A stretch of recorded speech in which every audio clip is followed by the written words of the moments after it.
welcome to the East County Football Report. I'm Ramon Scott with my good friend Raymond Brown of San Diego Football.net, San Diego Football Network. Raymond, thank you so much for being my analyst this season on the show. We're going to talk about East County Prep Football and the county as well.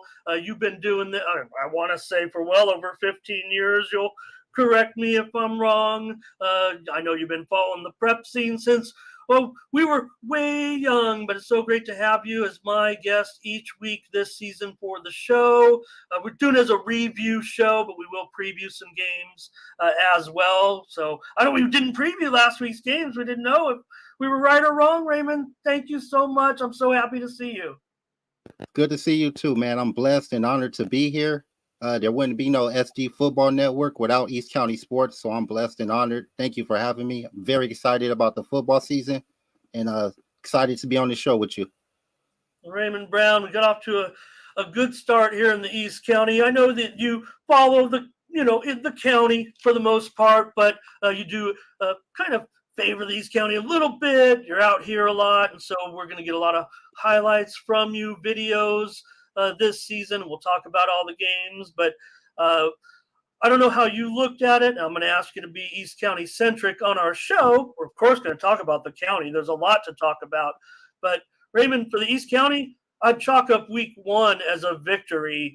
East County came out smelling pretty good. I said in my headline for the recap of the week that the East County exceeded expectations. No doubt, man. All the teams that were expected to be great this year, they showed out. Helix looks better. Granite Hills looks better. We're going to get into all that. We got emerging teams that struggled last year but are doing great this year. New head coaches getting their first wins. I mean, there's so much to get into, man. I'm ready to get into it. Great. Well, let's take a look.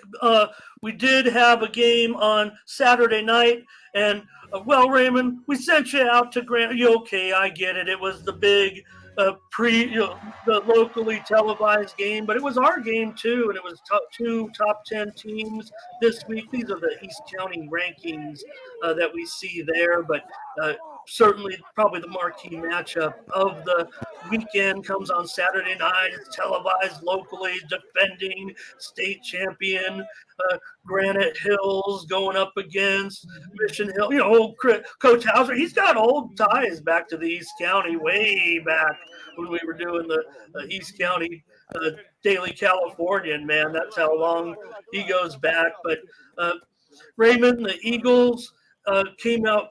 Man, they were smashing early.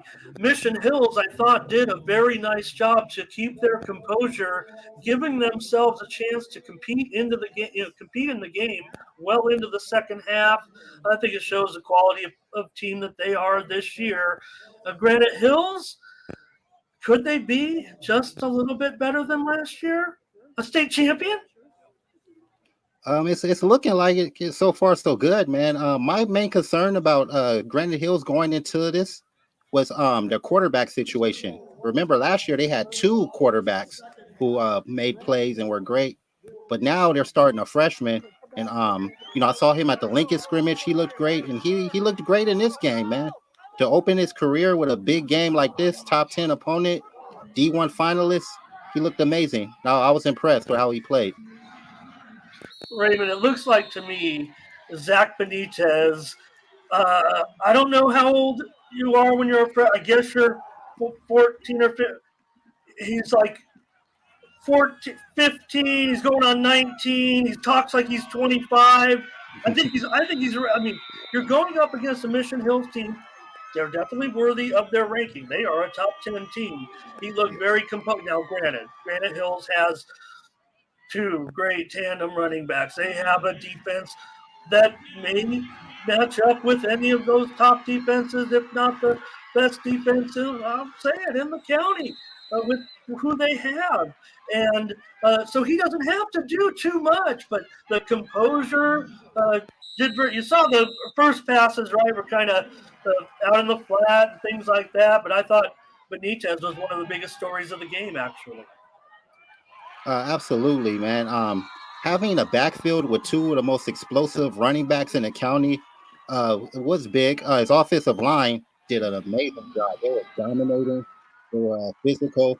They were opening holes for both explosive runners. So, yeah, man, he was able to get his first touchdown because, Mission Hills, they were looking at the run. They was looking out for two runners, and he found his man open. I was sitting right there in the end zone watching it. Uh, Great game to watch, man. Granite Hills is just so stacked. Oh, not to mention, Josh Zander didn't play. Their best receiver. He's one of the top receivers, and he didn't play. So for him to come out like that under those circumstances, man, very impressive. And I'm looking forward to seeing what he can do as the season rolls on. And Turner and uh, Jackson, uh, really strong out of the backfield. Look, we'll talk about him every week, but right now I just have to think that there's a lot going on with the Eagles. I'm super impressed still. I'm not going to downgrade them at this point. We'll see. But there you see Turner. Look at that run right there. Raymond for the score. Eagles led 17-0 in this game. There was a touchdown pass from Benitez to Tristan Diaz. You saw that one, the 22-yarder. Robert Petrick. He's not going to miss very many field goals this year. East County blessed to have good field goals. Here is his 33-yarder in the fourth quarter. Raymond. Mission Hills did out of their last touchdown with 3:45 to go in the game, but it was 27-17. Granite Hills over Mission Hills, and I put the subheading there. Open division contenders. The Eagles were in Division 2 last year, Raymond, and you look at the current poll where Granite Hills, they're number 3. They even garnered a first place vote. We'll talk about the poll later, but Granite Hills is an open division contender, right? Even in their back in the Division 1. They looked like the way they looked in the scrimmage versus a state champion number 1 Lincoln team was impressive. Granted, Lincoln kind of pulled away at the end. It was only a scrimmage, but that there showed me a lot about this team. And then to come out against the D1 finalists and play the way they did, I think what hurt Mission Hills is they couldn't figure out their quarterback situation. They had a bit of a quarterback controversy. We didn't know who the starter was until the first snap of the game, and it happened to be their younger quarterback, and I was wondering why not the guy who got you to the dance last year. So I don't know. I don't have any information on that, but that was kind of weird to me. I don't get it, but yeah, man, Granite Hills look in state championship form, man, and it's not gonna get any easier. I'm looking forward to see how they do down the line, and when they get all their pieces healthy, see if they can really dominate the way they can. All right, we'll see. We're going to talk about the games this week in just a little bit. We're going to look at another Raymond's other featured game, if you will, from the past weekend. We're going to take a look at the game between Grossmont and San Diego, and this is a great story here for sure. Raymond, when I talk about the East County having a great start to the season, this is one of them, quite frankly. Yes, the San Diego Cavers, mind you. They've had a little bit of success recently, but the story certainly with the Foothillers coming in is having Anthony Lawrence come in and take over as coach, and to me that just meant let's take to the air. I don't want to, overblow it, but man, you just think with Lawrence back that Grossmont was going to just come out and want to really, really get off to a different start, if you will. I'm not going to throw away these last couple of seasons or anything like that, Raymond, but let's go ahead and see if I can bring up your highlights. These are all the games that Raymond shot, everybody, so please enjoy his highlights as we take a look at the game between Grossmont and San Diego. Bring it in here. I don't know if I have the right screen up, Raymond. You have to bear with me on this one. It's all good. The Hillers and the Cavers. So, see, for just a more confident Foothillers team, too. I know that Herbert is a year older, certainly that's going to be a big deal. But just Grossmont led 28-14 at halftime. Herbert had the 20-yard pass midway through the second quarter. You see their connections there. Quentin Jones is good. Vanderberg is good as well. And the defense coming up. Ferrara, one of your top players, I believe, from the past week. Raymond Grossmont, 34-14 to open the season with a victory.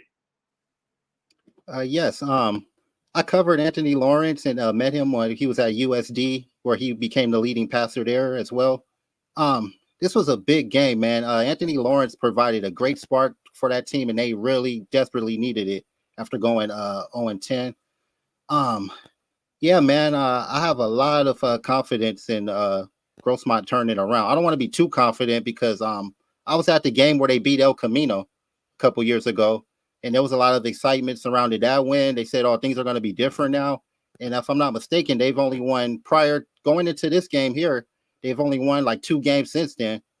So, they made the change. I hate that he had to do it against my Cavers, but they got their first win. It was exciting. My favorite moment was after the game when former coach and former quarterback Tom Carlo handed over the game ball to Anthony Lawrence. Man, I thought that was huge. Kind of like a passing of the torch type of situation.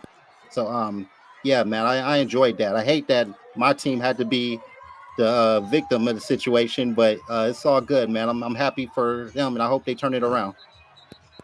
Well, it looks like to me like they have to a certain extent. We'll see with San Diego, but I mean, they're gonna, they're still the Cavers, so I didn't really have a problem. There's Ferrara picking up a bobbled ball. It was a catch that was kind of kicked by a player's leg and went into Ferrara's hands. He ended up with 2 interceptions on the night. You saw him shoving a ball carrier to the ground there as well. Here's that 22-yard touchdown pass in the game as well. The Grossmont led 28-14 at halftime, but Herbert definitely much more confident. They extended the lead to 34-14 late, a 10-yard completion for a touchdown with 3 minutes to play in the third quarter. Also meant Cody Bigley with a pair of touchdown receptions in the game for Grossmont. Look, it's tough, but in the new Grossmont Hills League with an improved Grossmont team, look, if this improvement is okay, they can match up with those other teams. I'm trying to be polite, but with West Hills, with Santana, the new Grossmont Hills League teams. Maybe that's something we can discuss at the end and see how that's going to work out with those teams joining those big 3 in the expanded Hills League this season. But really happy for Lawrence. Don't forget, record-setting quarterback at Grossmont. You saw him all those years at USD. I followed Anthony's career over to Japan. We interviewed him. We looked at his highlights. Here it is.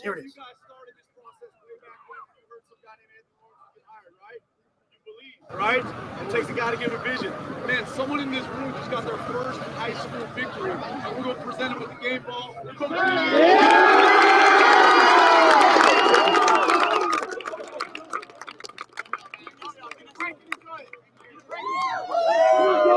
Don't be stupid. Great. Opening win of the season, man. How's it feel? Dude, it feels so nice. After going 0-10, it's the best feeling in the world. So what was working for you out there, man? You was throwing some dots. I told your coach that you reminded me of him a little bit. Yeah, we really prepared for it. We knew that we could hit like over the middle all day, hit hitches, hit seams, and it worked the whole game. So yeah. So you were here last year, man. I know it was a rough season for you. So I know it feels good right now. So what y'all got to do to get the next one and make sure y'all don't have the season y'all had last year? Yeah, we're gonna put our head down and go. We want this more than any team in San Diego. We're gonna get it. Well, can you talk about some of your receivers, man? Oh, you got multiple targets. We got really good targets. We have Cody Bigley. He had 2 touchdowns tonight. He went off. He's a baseball player. This is his first year actually ever playing football. And we got Parker. He's our other wideout. He had 2 touchdowns too. First win as a head coach, man. At your alma mater, how does it feel? Feels great. Came out and really didn't know what to expect. We have been working hard all off season. But you never know until you put the pads on against someone else. Could not be more proud of how these guys played, how these guys fought. They were in it all night and just gave everything we could ask for. I mean, I know last season was rough, 0-10, man. What's it like just to get it out the way, man? Just get the win out the way. First one feels good. Now that's out the way. We're not on a losing streak anymore. Now we just get to work. Now it's 1-0 every week. Herbert had an amazing game. Can you talk about your quarterback? He looked kind of like you out there. Hudson is a monster. I wish I had the speed and arm strength that he did. He's gonna have a special year, and we're just gonna continue to gel. We got a lot of new guys, a lot of guys who haven't played ball since 7th grade, 8th grade, freshman year, guys who have never played before. So we're gonna continue to gel, continue to get better. It's gonna be a phenomenal year. Maybe he's got Raymond guys joining him from there. I'm kind of a little short on Coach. I tell you, in going through the videos, you had a great sequence with Coach. He got a little excited. We couldn't play the whole post-game speech on the air. Right. Another thing happy for Coach Lawrence. Go ahead. Yeah, I'm happy for Coach Lawrence too. But one thing I was impressed with by Herbert, he had mad pressure on him. He had like 3 or 4 cavers in his face during some of his best passes, and he was still getting those dots off, man. So he's really great under pressure. And yeah, man, I can't wait to see what they can do against Olympian. Okay. Look, the Hillers are going to be a favorite. We're going to go over the games in a moment, but that is something to note, Raymond. Very interesting to note about the pressure. You're going to be seeing some really good teams, obviously. So that might be something that I'm not saying that wasn't a great 20-point win over the Cavers, getting that monkey off their back at Grossmont, but that'll be something to keep an eye. And I'm sure that's something they know they'll be working on. All right. We're going to get through all these games. Thank you so much, Raymond. So these are the East County rankings that we'll go over first because we didn't have the official poll that Raymond votes in with the UT. So how about Helix, Raymond, against Edison? I picked against Helix in their first. Edison's a great team, a great program. And Helix, I was at that game last November when they walked off the field after blowing. We were there, Raymond. We were at the game when they walked off the field after, blowing the lead against El Camino. A nice job by El Camino. Don't get me wrong. That was great. But Helix, a bad taste in their mouth, walking off their home field in a quarterfinal loss. And to come back and look so impressive against Edison in a tough game early that could have gone either way, and to extend the lead. Edison did a nice job to stay in this game, but I'd say points for Helix, this opening win at home against the Chargers. Yeah, so this was a very important win for Helix, especially after they ended last season with 2 straight disappointing losses, one to Granite Hills in that crazy overtime game, another one to El Camino in the playoffs. So they had to come out swinging. And, man, they were impressive, man. Rylan Jesse looks amazing, man. His growth over the past 4 years has been phenomenal. Kevin Allen rushing for 127 yards and 2 touchdowns. What about Jackson Daniels, man? He had 2 interceptions that were very, very critical. And I think he also had a touchdown, too. Yeah, with 4 minutes to go in the game, it gave him a 2-touchdown lead. Yeah, so this Helix team, they're looking like the team that's been dominating East County for the past couple of decades. So we need to see. It's going to be an interesting race for that Grossmont Hills. Yeah, as always, Raymond, I'm going to be, Mr. With a shout out to Coach Jones, all the I am going to be critical of the Highlanders if they can't. This was a tremendous performance. I was so thrilled with the way they performed in the Daniels right now. Most underrated player in the county. I can say it. I'm on East County Sports, but there's no doubt the 2 interceptions. He's playing center field there at the end of the game. No problem. I mean, that's where they were going with the ball, and he finds a way. It's not just Jackson Daniels. He was there last year wherever the ball was too, don't forget. So I think, Helix, Yeah, they look at the jump they made immediately in the poll. I didn't move them up high enough. Apparently, everybody's ready to put them already top 5 or top 6, and they probably have earned that.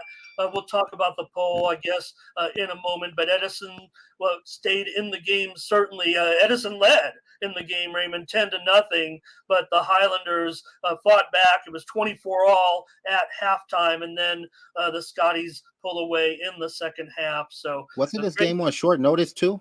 Oh, that is a great point. Thank you. I wish I was more up to. I want to get everything covered. Thank you for being so good about that. So yeah, Raymond. They originally, I guess they maybe agreed to the game. I want to say on Monday. This is the way it felt. Just looking at the social media and the way it was talked about in a write-up, but. They may have agreed to it late Monday night and told everybody on Tuesday. That's still short notice for both teams. Wow, that's crazy. Don't only have a couple of days to practice for a team. Yeah, and Edison, they were in practice. We know they were practicing. Maybe have to step it up one day on Wednesday or so. And Edison gets a little bit of a shorter stick, right? Because they have to travel down here. It was Edison was going to play in Hawaii for 2 weeks, 2 teams, but the tragedy there, and to think what happened here just this past weekend, we're all very lucky. Prayers to anyone who had any misfortune over the last week, but we had our own set of things to deal with over the weekend. But the fires, of course, kept Edison at home. They ended up making this game. Ended up being when you saw the matchup come out, you're like, wow, that's perfect. Maybe it's kind of what the Grossmont Hills Leagues were trying to get away from, but this was a big resume. With this scores your points, I think, on those computers, Raymond. Yes, absolutely. All right. Maybe I've just got these games, I don't know, in order of interest.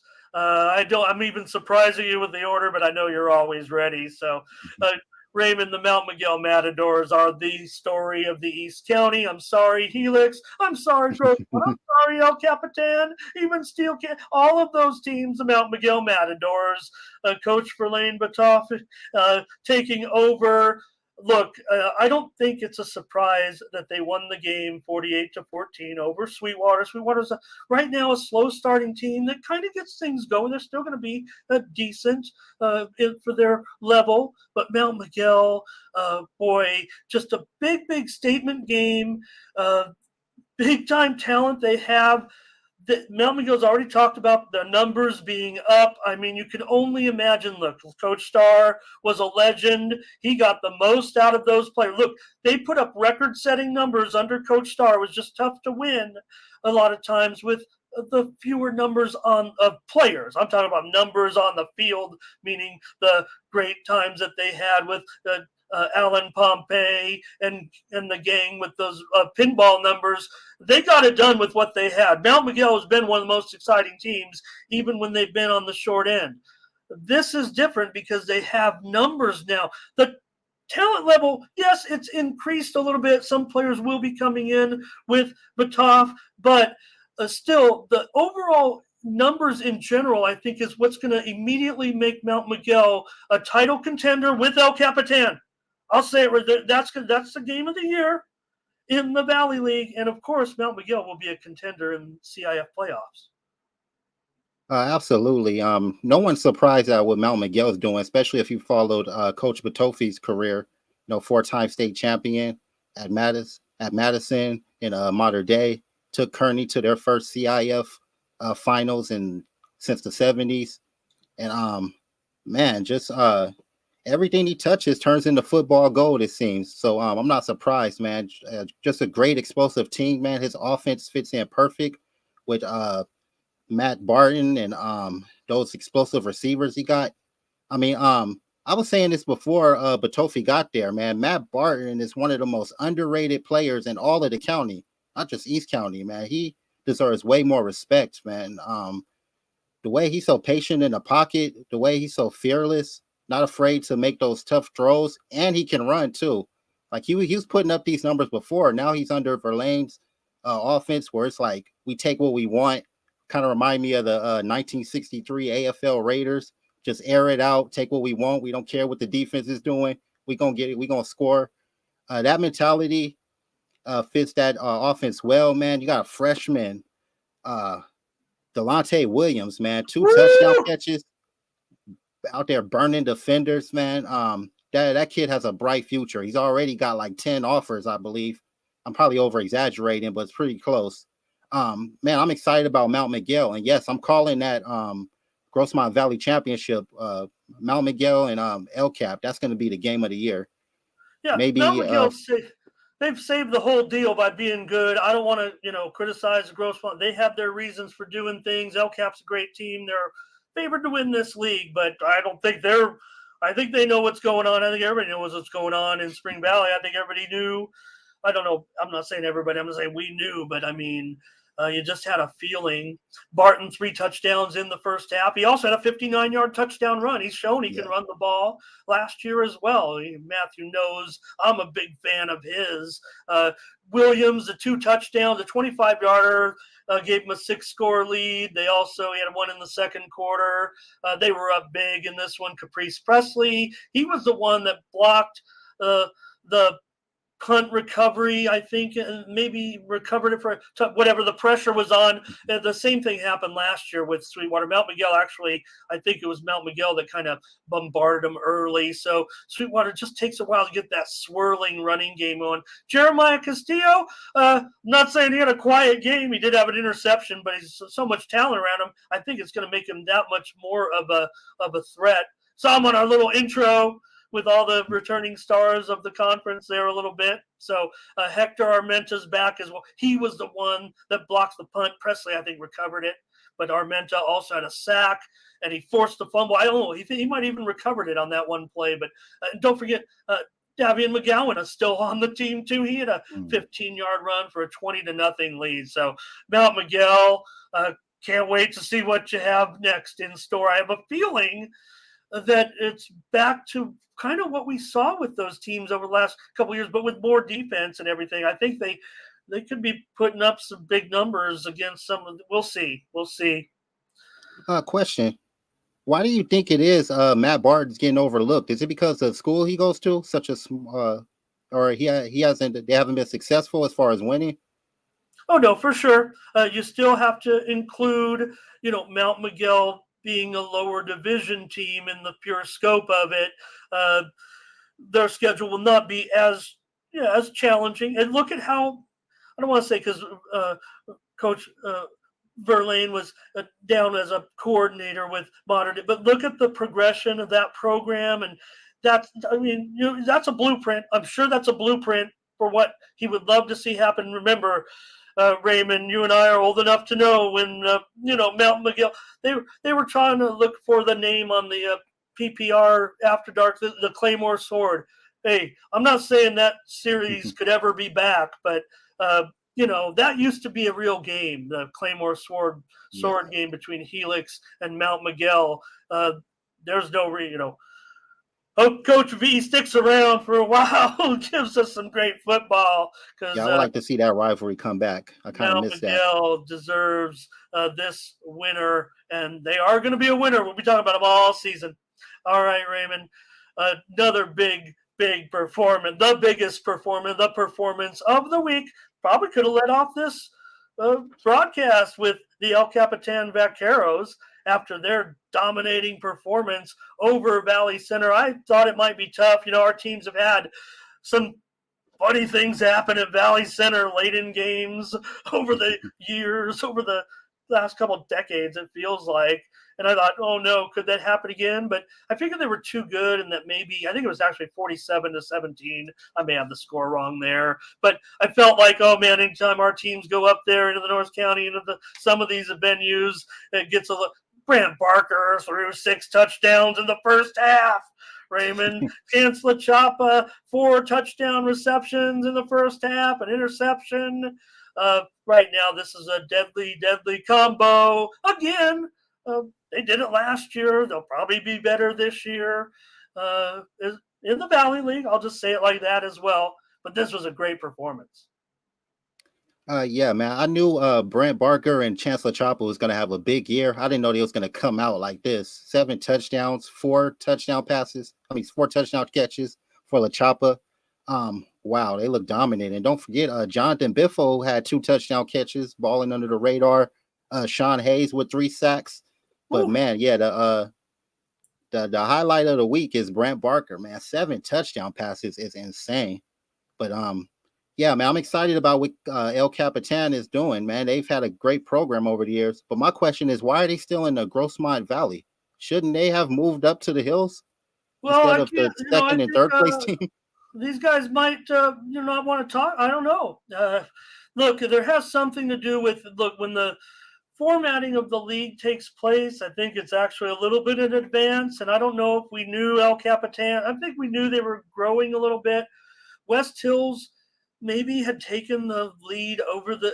When I'm talking about the 3 Valley, I'm talking about El Cap, West Hills, and Santana. They're kind of in that. They're all the equal mode a little bit, right? And so West Hills maybe had assumed a little bit of command in the series between those 2 teams. Santana maybe had dipped off a little. In the pandemic league, Santana had a great season, pandemic season. They were good. So it may have just been a little bit of missed timing here, because it certainly feels like, yes, would El Capitan, be able to compete with Helix and Granite Hill? Probably not. Probably be a couple, 2 or 3 touchdown underdogs in those games. It feels like they're good enough that they could compete. It does feel like El Capitan and Mount Miguel are above the other teams in the Grossmont Valley League, and that West Hills and Santana will have their work cut out for them against Helix and Granite Hills and Steel Canyon. Look, they're coming off some tough seasons, but they've scheduled their schedule's a little more sturdy. We'll see. I think they'll be getting back to more winning at Steel Canyon. So I hope I've dodged your question as politely as I can, Raymond. Now you actually answered it pretty good. Yeah, there's El Cap feels like maybe the team it could be a 4-team. I don't think they'd even be comfortable with a 5-team league, so they went to the 6 maybe. So that I'm not sure, because look, Grossmont, they probably are capable of competing in the Valley League this year, and even with as good as they looked and as much as we talked them up, the league games are going to be pretty tough. Maybe Grossmont will be improved enough to compete with Santana, West Hill, like they did just a couple of years ago. There were always great games. Certainly, Grossmont, West Hills have played some nice games over the last 5 to 10 years as well. So, but just a great job, El Capitan. We'll talk about the games for this week as well. Now, I didn't get much out of this game this week because they were on the road. I think it was 45 to 15. It was 42 to 15. I should be better on these. It's I'm 42. supposed to be an It's all official good. voice. 42, was it? That's a 3-point difference. It don't matter. It was a blowout. Let's say. Well, the Cougars, when I tuned in, I was watching it on NFHS, though, and I saw Nico Jara, the sophomore, a 40-yard interception return in the first half for a touchdown. Apparently, he also had a 90-yard kickoff return. I missed that one, but they were all over Heritage in this one. Heritage is dropped off here over the last couple of years, certainly, but Steel Canyon needed a confidence-boosting win on the road, and they've got it. Jonathan Sablon, 3 touchdowns for SC. He rushed for over 100 yards. The Cougars forced 4 turnovers and had 3 interceptions in the game.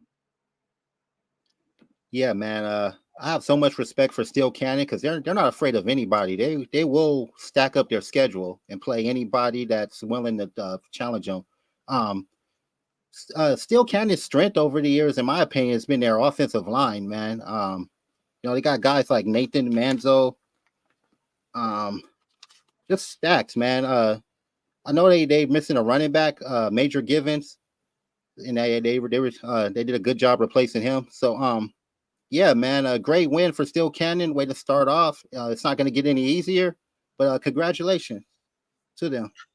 Yeah, and look, it's going to be hard to replace Major Givens. I mean, he's an all-time record-setting running back, certainly, but Steel Canyon does hang its lunch pail, if you will, on that offensive line year in and year out, and they're expected to be that way again. And that's that's where you can make up ground quite quickly on those teams I think Coach Bone knows that. Look, right now, Helix, I'll say it in order, Granite Hills and Helix, let me be right and say it in order there, are the teams to catch. Steel Canyon, it was just a few years ago. They were the ones upsetting the Highlanders in the big game. So they're just a few years removed, just prior pandemic, but a few years removed from being that team with the big wins in the conference. So we'll see.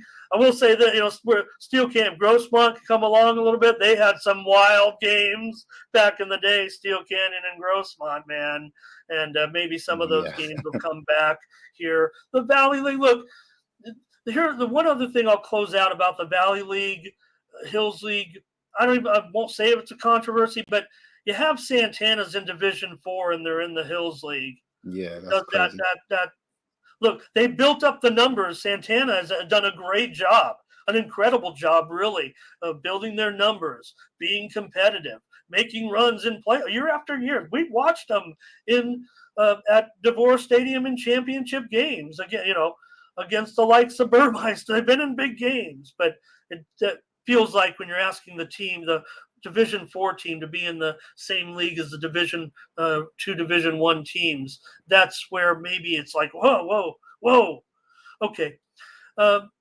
Hey, I'm saying it was an improved week for the East County, and I'm including the Monta Vista Monarchs certainly in this conversation here, Raymond. The Monarchs, they lost to Vincent Memorial. It's Vincent Memorial, by the way, year in and year out, a perennial strong team from the Imperial Valley.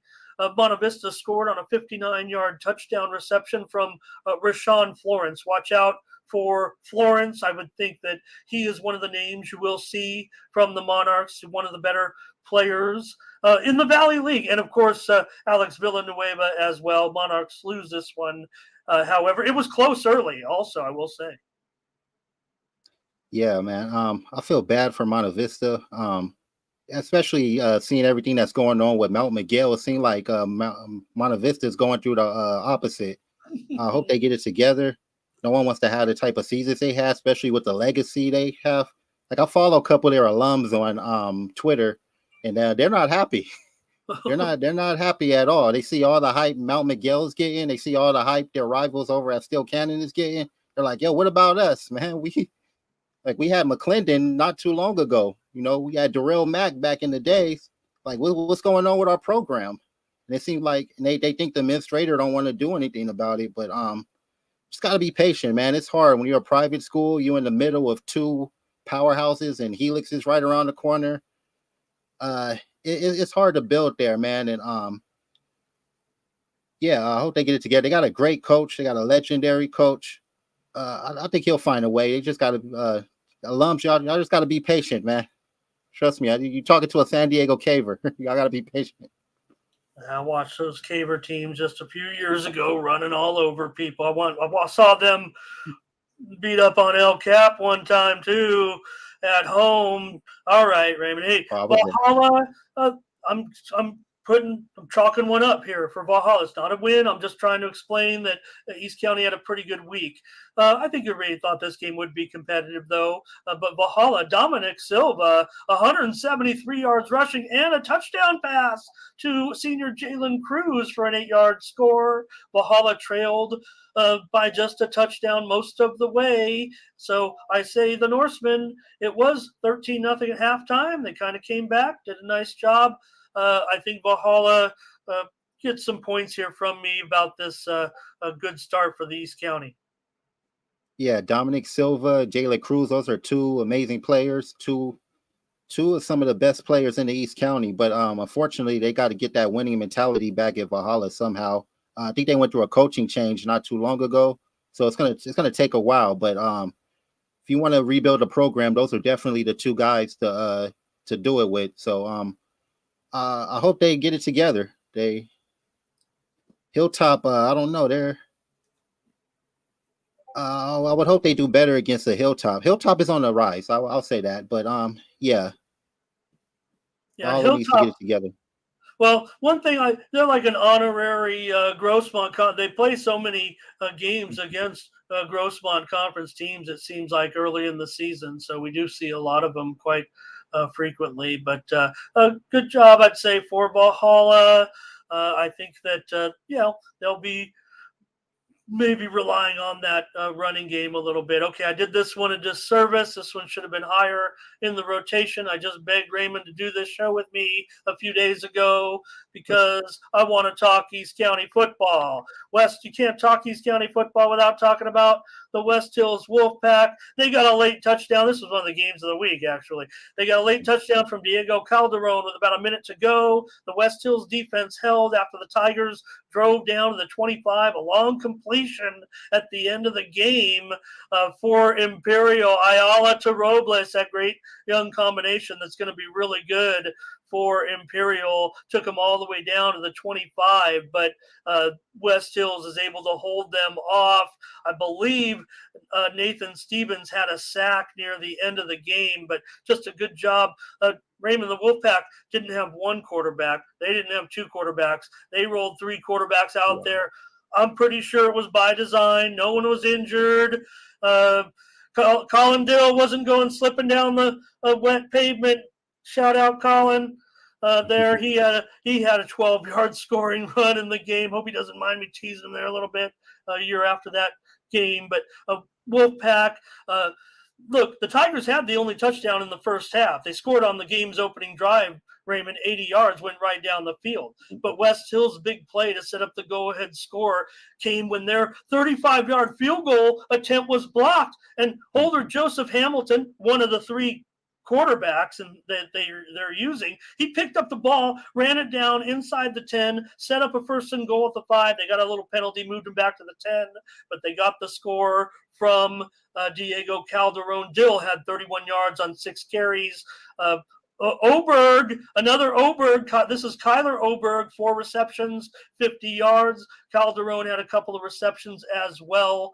And Erzman is the other quarterback. You have Dill, you have Alistair Erzman, who threw those 2 big passes to Oberg during the game, and you have Hamilton. So I don't know. I was kind of watching the sidelines there on the broadcast with they just kind of hang out by Coach Ash, and I don't know who's going in and who's coming out. They say if you got 2 quarterbacks, you really have none. I don't know what they say about 3. You got that's 3 with crazy. these guys.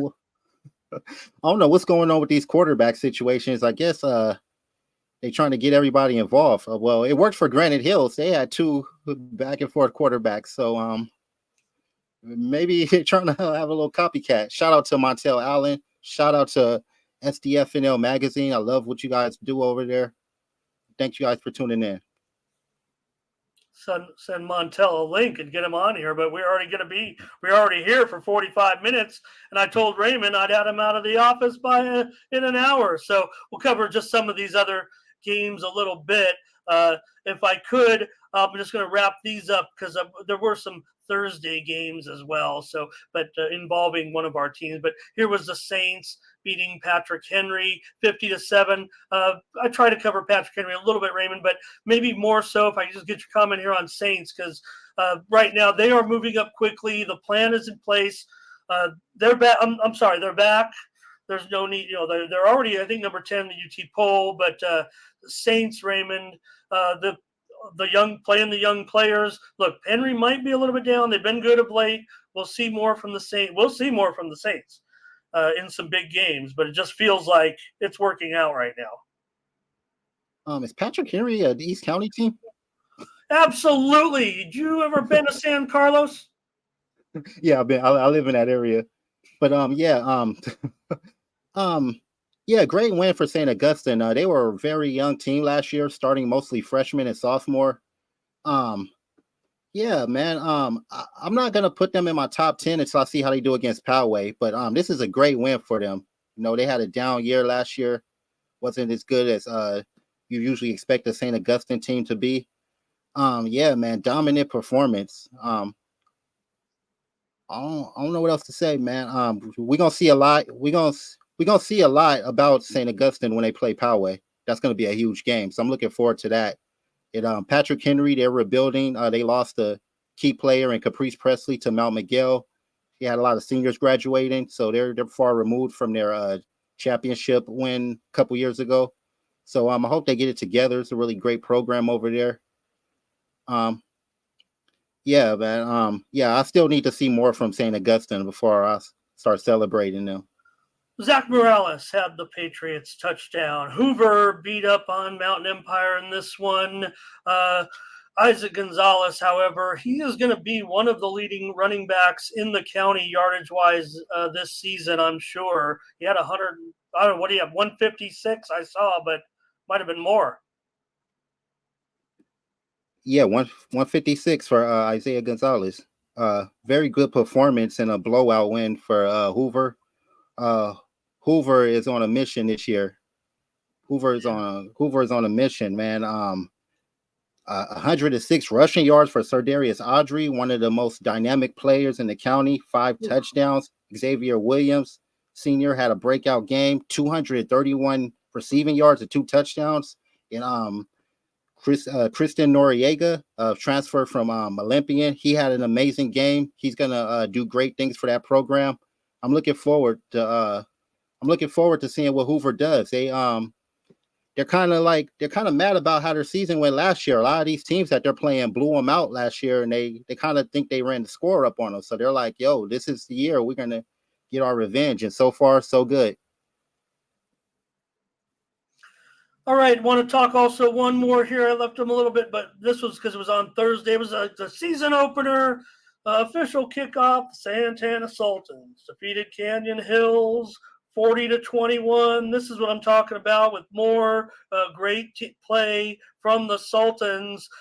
Sophomore quarterback Jalen Goldman was 12 for 12 in his season debut. He threw for 150 yards and a touchdown. The Sultans were all over Canyon Hills early. Angel Borja recovered a fumble on the first play from scrimmage. Trent Taylor had a 30-yard score for a 6-0 lead. Dylan Borcher, an interception, 39 yards for a touchdown for Santana. Isaiah Lloyd forced a fumble, which was recovered in the end zone by the Sultans. They were all over him. Taylor also had an 80-yard kickoff return. Oh, by the way, Lyndon Benson found the end zone. The man who could, at any moment, there will be more balance, I guess, with the Sultans. They could always rely on Benson if they need him as a workload back. But this was actually not as close as the score indicated. No, it wasn't, man. Santana was great. I think Jaden Goldman had a CIF record or something, or tied one for going 12 for 12. I think I saw a tweet somewhere. Trent Taylor, man, he was balling good on 2 sides of the ball, the kick game and the offense. I love the way Lyndon Benson runs. He runs the ball well. One thing I want to say about Santana, man, I don't think Coach Estes get enough credit for what he does for that program, man.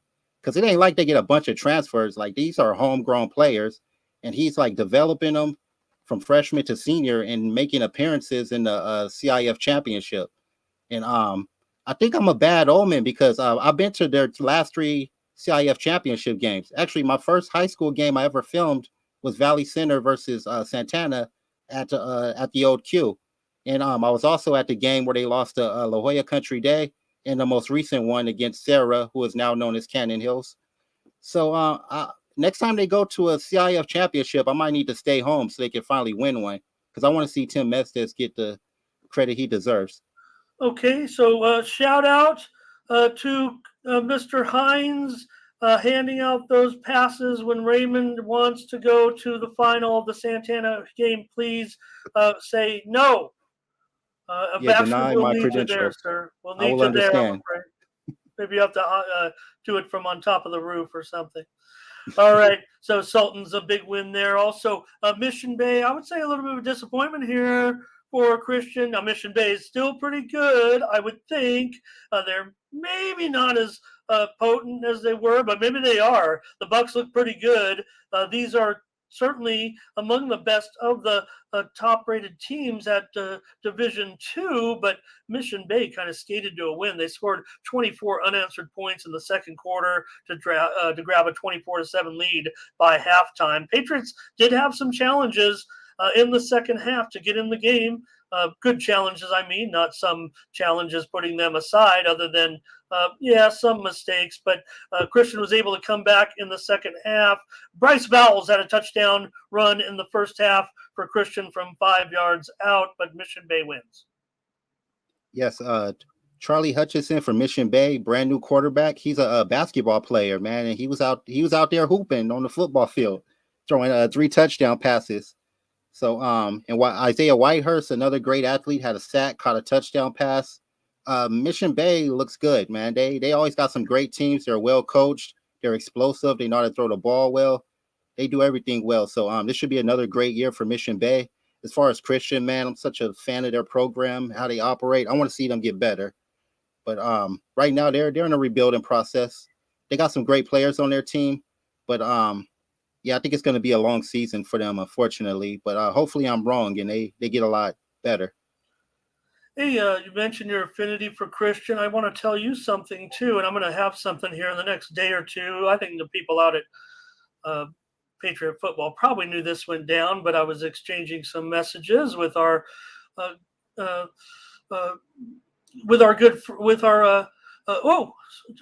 sorry, Raymond, I dropped off the screen there.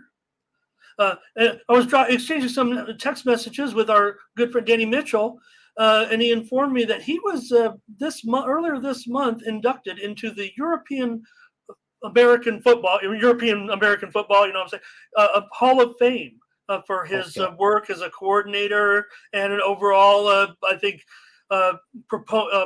proponent of the league. Is his, you know how he is already. You know how he is with our kids, with the way he's gone through a few teams here as one of the ultimate promoters, not to mention that he's just a very fine coach as well. He's going to be at UAB this year as an offensive analyst under Trent Dilfer, but I will have something on East County Sports here soon as Danny Mitchell goes into the American Football Hall of Fame, Europe American Football Hall of Fame. It's basically those teams that you think about, the Vienna Vikings, which he was with their great championship run. So great, Danny Mitchell, and good job. Got some competitive football leagues out there.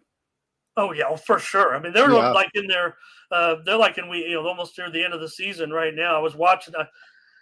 Danny texted me, told me about it. I'm like, I'm going to go see what's going on in the league. Anyway, they're like, record-setting for the most touchdowns returned.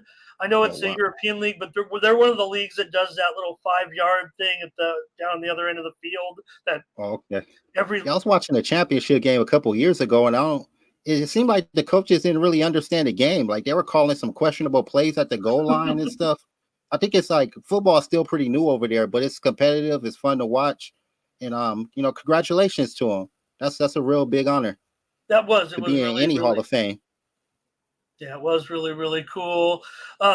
So I was going to mention, I think all kickoffs I think that's where we're headed. I think they're going to do that little 5 or 10 yard gap, whatever it is, at like the 20, 30-yard line down there. And then the guy kicks it off from the other end and they just meet right there. I think that's where like how the XFL does it? Yep. I think that's where every league will be. It's a disappointment. I think the NFL's considering it. Yeah, because of the percentages of kickoff. They have statistics now on this that say the most concussions happen on the kickoff play. Mm-hmm. So if that's just trying to make it safer, they're probably going to change that at every level. And it seemed like the pandemic really changed it. Like everything will be done sooner rather than later, but still may take a few years on that one. Okay, one more here. Crawford beat the Braves. Just a little bit of disappointing show. Now Crawford is pretty darn good. We do expect more from the Braves at this point, as good as they've been over the last couple of seasons with their tremendous improvement. They still have some talented players. Derek DuBose had a 5-yard rushing touchdown. Crawford does look pretty good, though. Yes, they're coming off a championship appearance. Very well coached. El Cajon Valley, they made some improvements. They had the most league wins they've had since like 2005 or something when they went to their little championship appearance back in the day. I was expecting to see a much improved El Cajon Valley, but Crawford is tough, especially at home. Crawford is on the rise. They're in championship form. Hopefully El Cajon Valley could get it together, man. Life is better when they're a decent team. Raymond, right now I wrote up a preview with what I thought the order of finish would be, and in the 5-team Valley League, and right now the Braves, I do rank them ahead of the Monarchs and the Norsemen, so they are contender in the Grossmont Valley League, and they will have. Look, they lost that game to El Cap. They had some moments last year, and they've had their moments against Mount Miguel too. Those games will be very tough, but El Cajon Valley, their goal is the postseason, right? I mean, look, they're a contender in the Valley League because of their dramatic improvement, the fact that they have still, good players. They've been on this progression. Crawford's very good. El Cajon Valley's still there, may not be as good as those other two, but they are, certainly going to be contentious to beat those bottom two teams. The key for them, of course, is in CIF. They're very highly ranked and can be a top contender for that division championship this year. So, yeah, it's got to be real difficult trying to start a program when Granite Hills and Christian is right down the street, and you got Grossmont on the other side of you. So, shout out to those coaches, man. They're doing their best. They do got some talent on that team. So, I hope they turn it around. Yeah. And Demarion White, he makes a point. He said in his interviews, I started at El Cajon, and I'm fortunate to come over here to Granite. And when it comes to, Raymond, we won't talk about it too much. I don't want to keep you too long on these shows, but when it comes to players transferring, we really shouldn't be able to deny anyone any opportunity to, as long as they can transport themselves or whatever to another, because think of all the great athletes that we may have missed out over the years at levels because they were not allowed to compete at higher levels with greater athletes to develop themselves on a higher level, athletes that maybe were going to be able to accomplish something, but may have been nothing. Look, the Braves are great. The Braves are going to be contentious. They're going to be involved in this league. They're going to have a lot of great games out there with similar teams this year. It's going to be just as exciting as remember some of the thrilling games they had.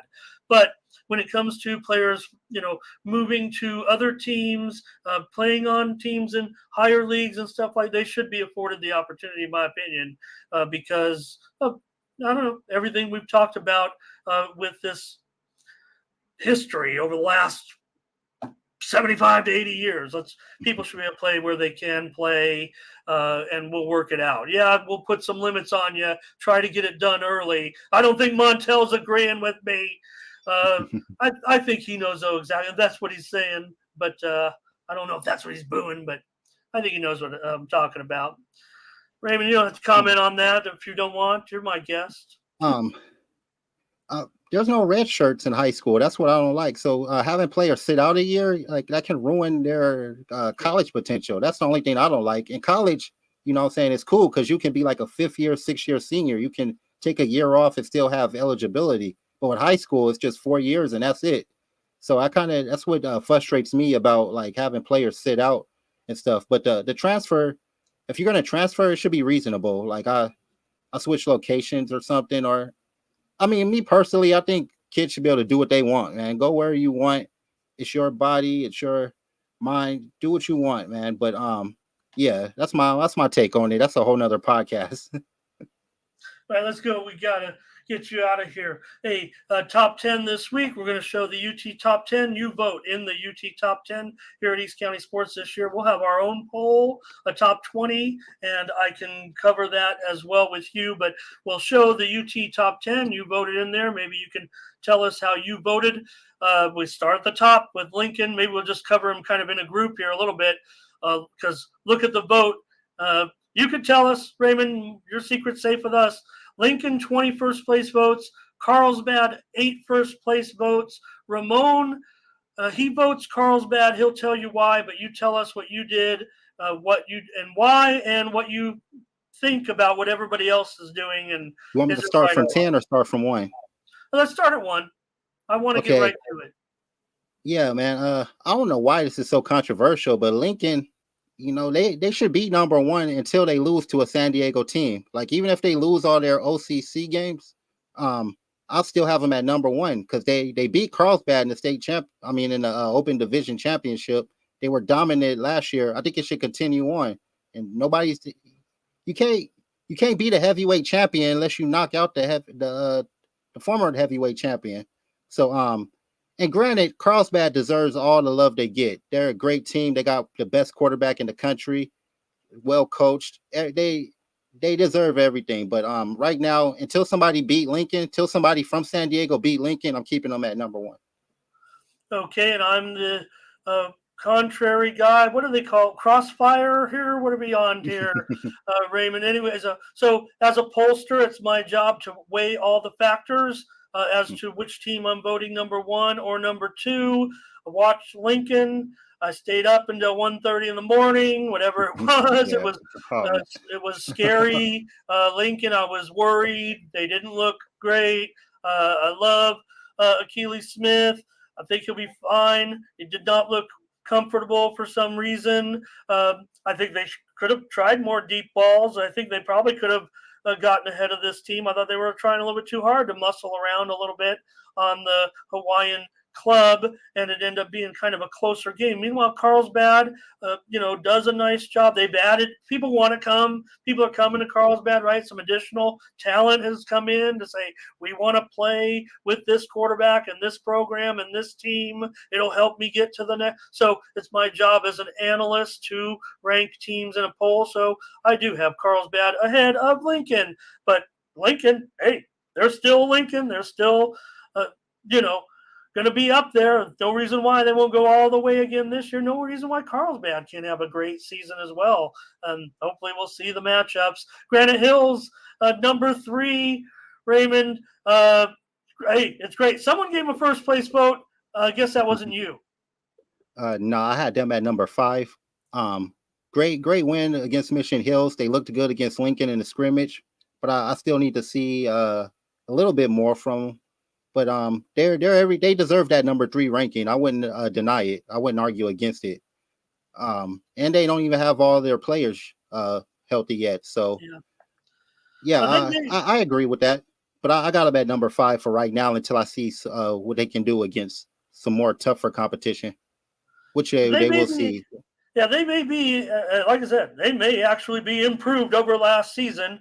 I would say at this point, you want to have that freshman quarterback develop. I'll put the tandem from last year ahead of that, but I don't think potential, they've got themselves a quarterback prospect. I think in that freshman quarterback Benitez, and he'll be learning on the job in some big games. So look, maybe Granite Hills didn't tip their hand there. They said that it was going to be kind of a late decision, right? Or they weren't really giving it. I don't know. We saw them in the scrimmage, certainly. So, but I mean, maybe a little bit before that. So we'll see.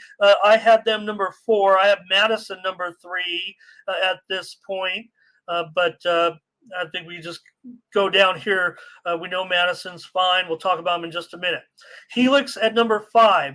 Raymond, I think everyone had Helix. The preseason poll, the UT was a panel really of head coaches and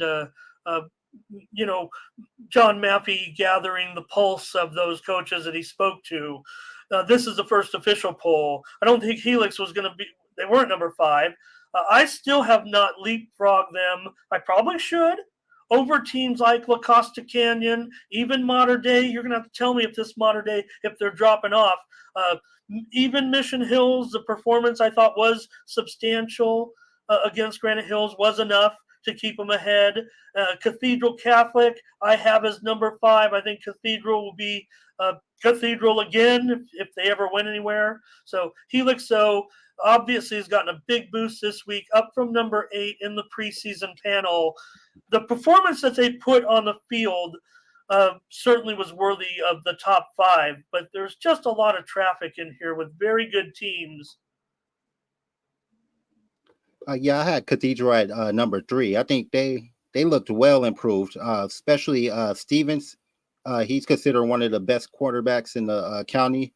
He looked that way against a great Modern Day team who lost a lot as far as coaching and players, but they still have one of the best rosters.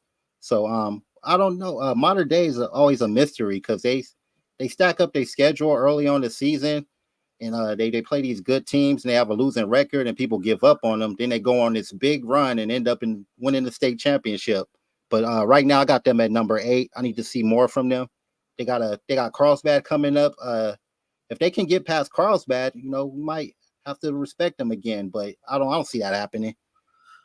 No, maybe not that game, Raymond, but I'll tell you this. Last year, I was a voter in the UT poll last year, and I was one that kept Modern Day up there. In fact, I felt like I was kind of giving them points that kind of kept them. I'm trying to remember if they were, well, a lot of people I think were bumping them down 7, 8, 9 because they had the, multiple losses there early. So I was keeping them up high because the losses didn't necessarily add up to me as bad losses, and I thought that, and I felt vindicated when they, came through in the postseason like they did. So I'm just wondering, obviously they've lost, some things there, and we'll see. I mean, they're down to 9 in this poll. I had them number 7 this week. So anything in this last group, you mentioned someone has Cathedral Catholic number 1. I think we can pump the brakes a little bit. Again, I just think Lincoln and Carlsbad. I love Granite. I hope they can have a great game, but we saw when they went up against Seabad what happened. But still, those two teams look so great compared to everybody. I don't think anybody can be number 1, even the Eagles or the Dons. But La Costa looked great. I thought Mission Hills did a fine job in that game. Saints, look, they're obviously back. If the pollsters got them at number 10, anything in the last group there? Yeah, I left the Saints out of the top 10s. I just need to see more from them. I'm gonna see how they do against Poway. La Costa Canyon looked amazing against University City. I like the way Andrew Moss is running the ball. They have a big game next week too against Del Norte, another team that's on the rise who could crack it to the top 10. Del Norte got a win over Torrey Pines, so they're going for their second straight win over Avocado League team.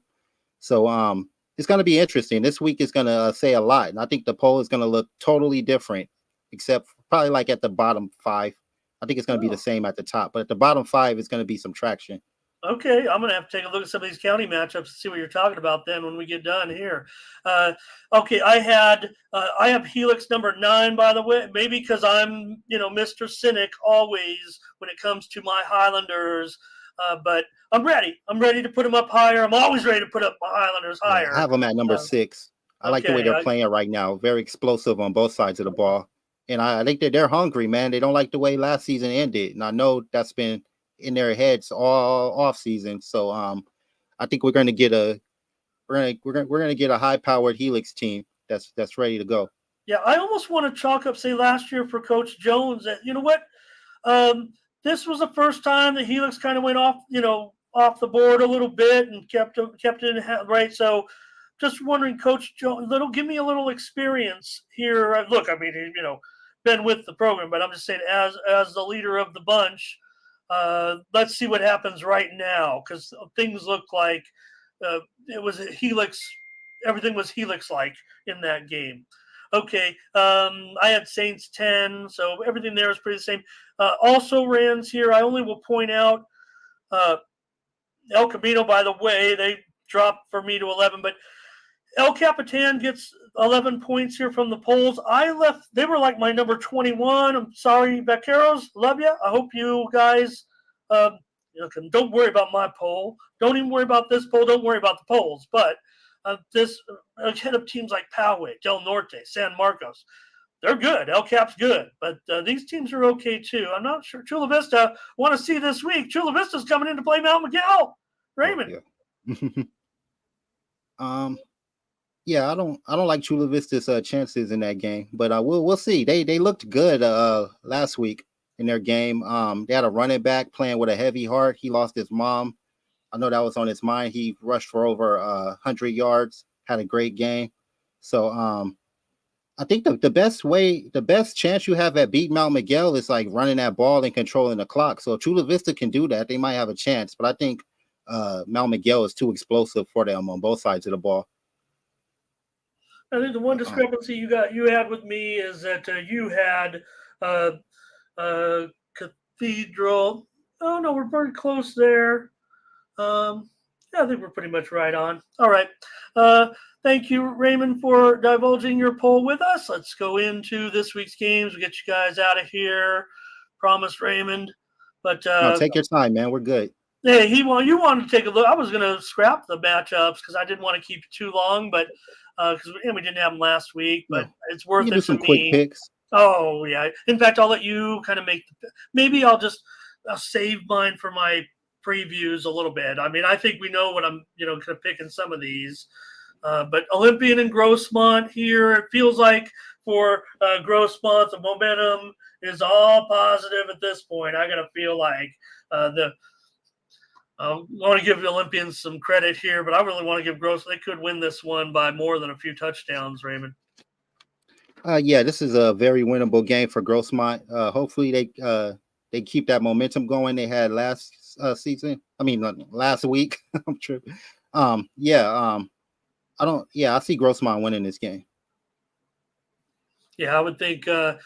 Look, I'm not ready to just turn the whole thing around for Grossmont, but just feels like the campus is excited. I just felt like, when you saw the reaction of everybody at the end of the game. I'm sure it's been a pretty fun week talking about the football game this week over on the hill. All right. Kearney and Monta Vista here. It's a winnable game for both teams. Maybe Monta Vista can get over the hump here at home. I'll take Monta Vista, of course, but this feels like a true coin flip. I actually think Kearney got this one. The way Brody Stump is playing, the way they throwing the ball, I don't see Monta Vista keeping up with that. So I'm gonna go with Kearney. All right, I'm homering probably there a little bit. I think we've seen that matchup before. I'll take a look and include the previous. If you went that far on the research, some of these just we can gloss over. But Mount Empire out southwest right now. I think I'm expecting Mount Empire. They have a good running game. They have always steady defense, and they have some players returning, and they have a senior quarterback, the coach's son, who's been there. I thought last week, tough opponent. I think they'll compete here with Southwest, but I just probably don't know enough yet. I'll have to look into it. Yeah, I got that's a tough game. Mountain Empire didn't look too good. Besides the run game, Mountain Empire didn't look too good against Hoover. So I'll take Southwest in this one. Helix takes on St. Francis of Mountain View. Still got to play some of these out-of-region games. Like I said, last week's game, that was good news for Helix. What do you know about this? I don't know anything, man. If you're not in the San Diego section, you might as well not exist to me. So that's how I'm out of tune. I see Helix getting a win here. I don't know how St. Francis is. They could be one of the best teams in the state. I would have no clue. So I'm gonna just go with Helix because I know about them. All right, no problem. I'll see if I could get us a little more info. I'll have a better write-up on this game, I think, as we go along here during the week. Obviously, it's a pretty high-profile matchup this week for the Highlanders. So I'm going to definitely agree with you. I'm going to give them a chance in every game at this point. I don't know how they're necessarily looking at the matchup here with St. Francis this week, having to travel on the road. The one thing, Raymond, that Grossmont Hills League was trying to, those teams when they were stuck in the 4-team league, was having to play. You still got to play a few, I guess. I don't know what the preference would be of the teams, but maybe we just have to see St. Francis here. I would imagine it's going to be a pretty close game with this matchup. You have St. Francis, probably top 100 in the state. Helix is sitting around 50, but they got to go on the road. So even matchup here, I guess. That should be a competitive game. This was always a competitive game, but Steel Canyon having been down, they've taken their lumps a little bit. But Madison will have to come into Steel Canyon, and I imagine that the Warhawks are favored in this game. But again, look, you're gonna think about Steel Canyon losing Gibbons, certainly, but and that's a tough loss. But again, they base it on the offensive line, the defense. The program doesn't change, and they've got a Herbert there. Yeah, I'm looking forward to this matchup. This is going to be what I'm looking forward to is seeing Madison's defensive line go up against Steel Canyon's offensive line. That's the matchup I'm looking forward to. I think Madison got this. They got too many great athletes on that team. Madison's a team on the rise. They're looking to be back into the Open Division Championship, and they got the team to do it. So yeah, I'm gonna go with Madison. Even though Steel Canyon, I think they can put up a fight, but I think Madison just got the better athletes, more playmakers. I don't know how much more they can rise, Raymond. They've been great the last couple of years. I'm Yeah, teasing. Lincoln's been their only blemish. Was their only blemish last year. They lost to them twice. So we'll see. Oh no, they're gonna be a substantial favorite in this game. We know in years past this has been a good matchup when Steel Canyon was having their success. This was a great, a non-league matchup early in the season for several years, for a couple of years anyway. I think a little home and home. I think they played, but Madison probably more than a couple of touchdowns here. So yeah, Steel Canyon can hang in there. Like I said, things have been going good for the East, and if they could stay in this game, that would be a success.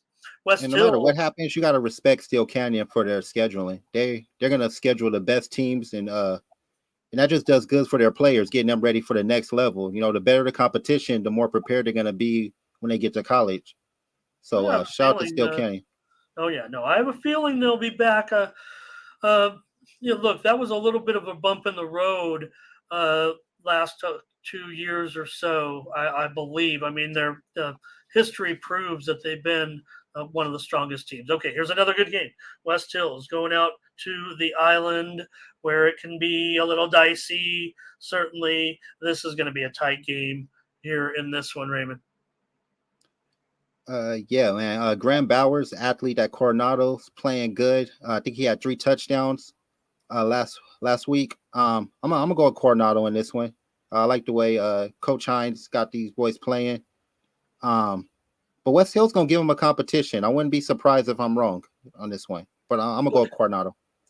I'll take the Pack and represent East County. You take the Islanders, but I've seen plenty of Coronado. They played a great game with Santana last year in Santee.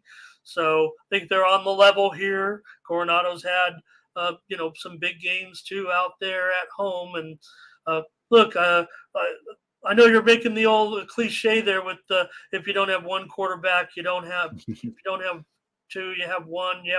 Whatever it is. I feel like if you have 2 quarterbacks, you really have none. That is the saying right there. I was trying to be funny, but West Hill's got 3, so maybe that means they only have 1. There's no reason why they will not. I don't see any. Look, if anything, for Colin Dill, he kind of maybe was supposed to be the heir apparent. He's so fast, he doesn't need to be the quarterback. If he's they a have two-way player, right? Colin Dill, he plays on both sides, right? I don't know if Dill does as much defensively with the team, but the thing is, his threat is as much with his legs. And we know West Hills has had successful running quarterbacks. Maybe Erzman has been more of the thrower, and we're just getting a look, I think, at Hamilton. Again, his big play, he was in there, but his big play came on the special teams, picking up that loose ball. So I'll take West Hills. All right. Chula Vista, you saw somebody put him in the UT poll. I think if anybody was going to put a team number 10, it should be Mount Miguel. I mean, I don't think they're not even in my top 20, but they're in my top 20 of exciting. They're in my top 10 of big stories, exciting teams right now. And look what Montel said about he thinks they'll beat them by 40. I think that was an inspiring performance by Chula Vista last week, but it does feel like Mount Miguel looks unstoppable against teams of a similar ilk.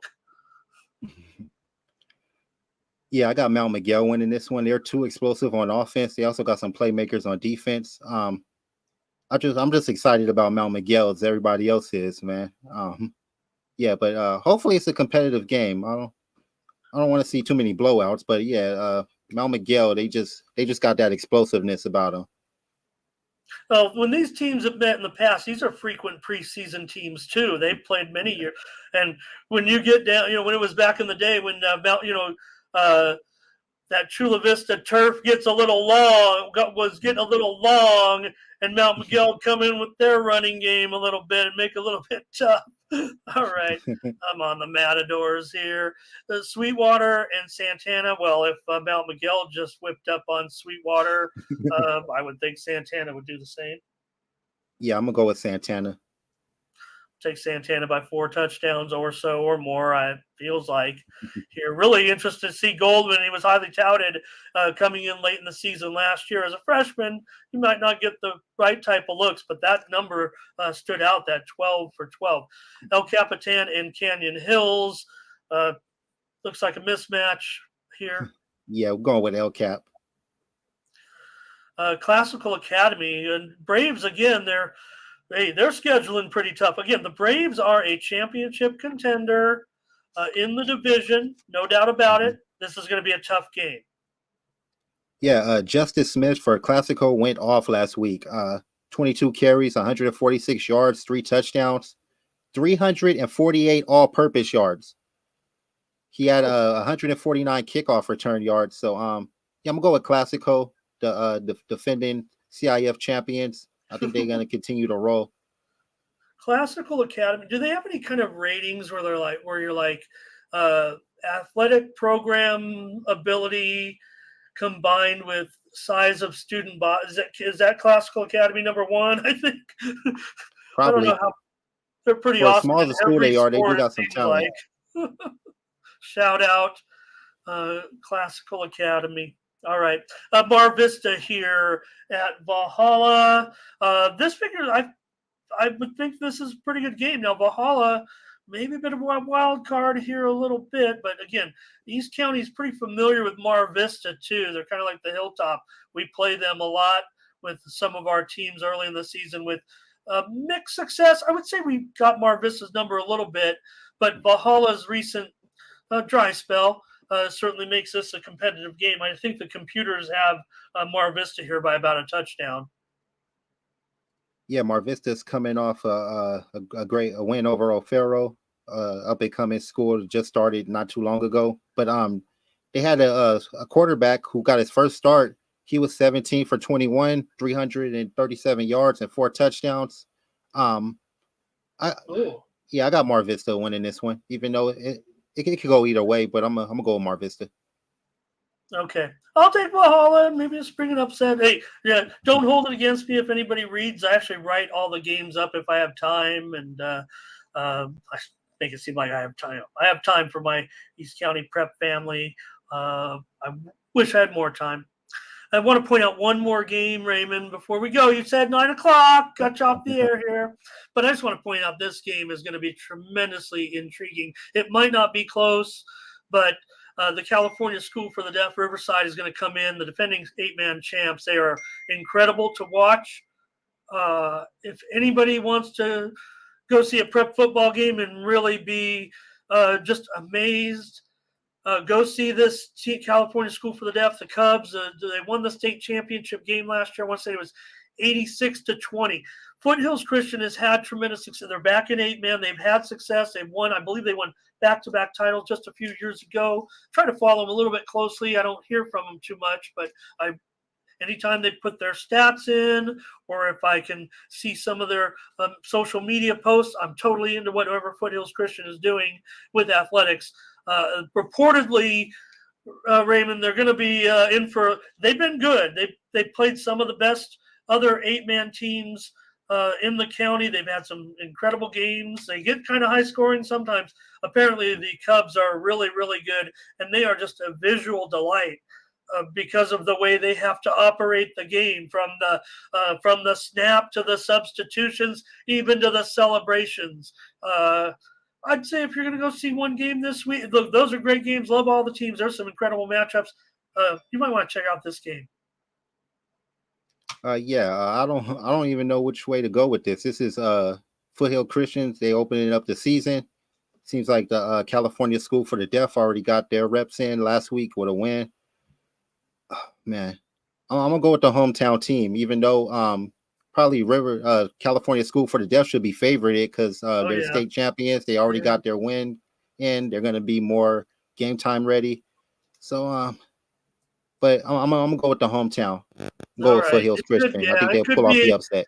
I appreciate that. It could be a blowout. I'm not, just judging off last year's results. Now, I think they kind of got a program up there a little bit with this situation. I think they've been like on ESPN showing them and how things work and everything, but you got to check it out if you can. It was 80 to 26. They won that championship game. So I would think they would come in here and beat our Foothills Christian Knights. But I hope the Knights have a good game and hope they have a good season. And I'll be watching for any names that come out. We've covered them a little bit. We try to get it. Whatever information I can get, Raymond, from all the teams, it's going to go right on those East County pages. Yeah. Even Junior if I'm Seau Field is a nice, intimate place to watch a football game. So if wonderful. you're in that area, definitely go check that out. And take some video and send me some pictures. All right, Raymond, I don't know if we have your plans for the week. I'll get you out of here. Thank you so much. You'll be with me each week, and the check is in the mail. So appreciate it. I don't know, can you tip your hand? You know where you're going? Yeah, just give a surprise this week. I haven't decided yet, man. I want to go check out Mount McGill. I'm really excited. I want to see them in person. But there's a lot of great games. I haven't decided yet, but you'll know where I'm at. You'll get an email from me after on Friday night. All right, appreciate you so much. Unless you got anything else, let's wrap it up. Yep. All right, let's get up out of here, man. Thank you for having me. It's such an honor and a privilege to be on this show. I appreciate it. Hey, Raymond, you're one of the foremost experts. I think anybody who really follows the scene knows, you've been doing this nearly as long as I have. I just show my age a little more. But Impossible. look, I mean, we've been reading your website for well over a decade. You're on Insta. I wanted to show those a little bit. Maybe I'll work that out with your players of the week. I really wanted to get to that if I could. I want to show it on screen, but if I could just shout out, Raymond, you had guys from the East County on there. You talked about them all, I think. Kevin Allen, Hector Armenta, Brant Barker, Matthew Barton on that list, Jackson Daniels, Joshua Ferrara, Shun Hayes, Chancellor Chapa, Delonte Williams, a major list of players of the week. Also, Jaden Goldman, Hudson Herber, Isaiah Jackson, Maxwell Turner.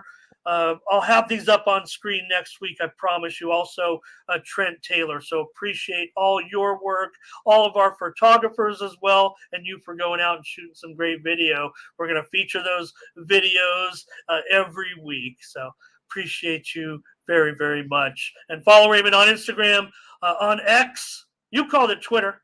I'll call it X. And, of course, at his website, sdfootball.net. All right. For Raymond Brown, I'm Ramon Scott. Thank you for joining us.